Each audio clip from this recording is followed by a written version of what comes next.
Biden membanjiri ekonomi dalam negeri Amerika dengan stimulus keuangan 1,9 triliun dolar atau kalau orang awam membacanya printing money, maka Tiongkok juga pakai strategi yang sama, namun beda target market. Kita setuju tidak setuju, tahu sekali Tiongkok adalah negara agresor ekonomi. Cirinya kalau ada perusahaan BUMN Tiongkok di suatu negara, itu artinya negara tersebut sedang diagresi ekonominya, bukan agresi militer, cara penjajah atau cara Amerika yang kuno itu. Namun sekali lagi adalah agresi ekonomi. Setelah agresi ekonomi atau serangan ekonomi, maka negara tersebut dikolonialisasi. Sumber daya alam negara tersebut pasti dikeruk habis. Yang kedua adalah kalau ada digital marketplace milik Tiongkok di suatu negara, baik tadinya milik lokal lalu diambil oleh Tiongkok, itu pastinya pasarnya negara tersebut sedang diagresi, sedang diserang. Negara diserang awalnya pasarnya dulu dikuasai, lalu jaringan distribusinya dikuasai, kemudian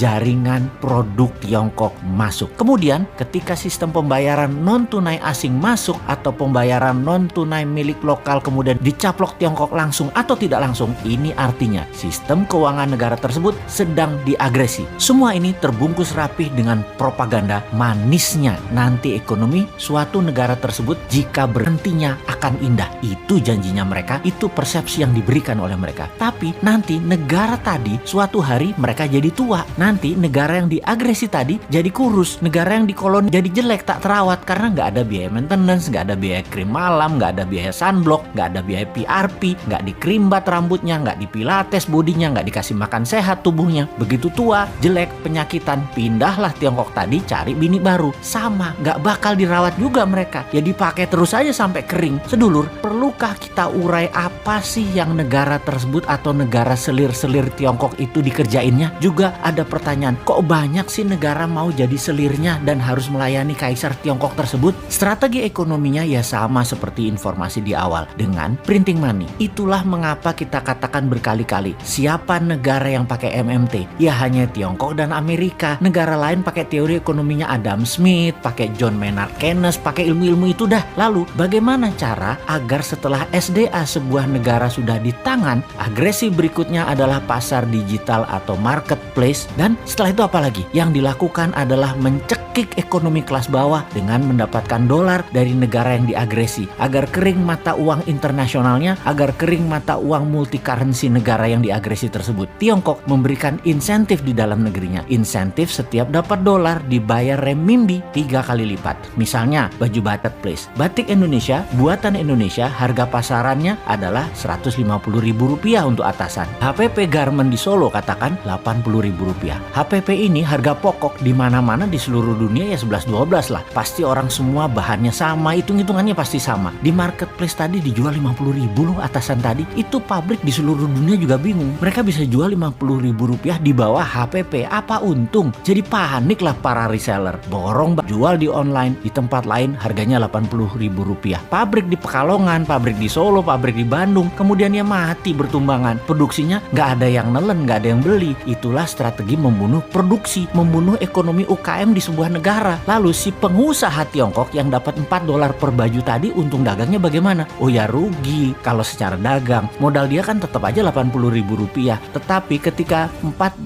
tadi uangnya masuk ke Tiongkok oleh pemerintah Tiongkok, dolar tadi bukan diberikan dolar, tapi diberikan renminbi yang nilainya 3 kali lipat dari nilai yuan terhadap dolar, alias mereka dapat sekitar $12 atau Rp150.000. Jadi modal tetap Rp80.000, jual dapat Rp150.000 karena dolarnya dikali 3 kan terhadap renminbi. Ya untung juga pedagangnya. Di sini dolar masuk Tiongkok dan renminbi dicetak aja, kasih ke rakyatnya sendiri. Toh untuk sektor produksi, Tiongkok print money renminbi 3 kali lipat transaksi dolar masuk ke Tiongkok. Itu kuncinya. Disinilah pedagang untung. Underlying printing renminbinya ada 2. 1, dolar yang nilainya sepertiga, sisanya manufaktur Tiongkok, sektor produktif, nggak bakal inflasi. Itulah teori MMT. Dengan satu strategi printing money, Tiongkok dapat dolar, Tiongkok dapat meningkatkan produksi, Tiongkok mematikan UKM negara koloninya, dan bisnis Tiongkok terus menyedot wilayah-wilayah lainnya lagi. Simpel kan bernegaranya mereka? Kok beginian aja nggak bisa ditiru sih? Tempe bener. Nyampe nggak sih ilmu beginian ke pejabat ekonomi dan keuangan negara? Oke lah, sing sabar ya kaum new mind, kita nonton aja old mind mainin negara. Walau gak enak nontonnya, agak wagu,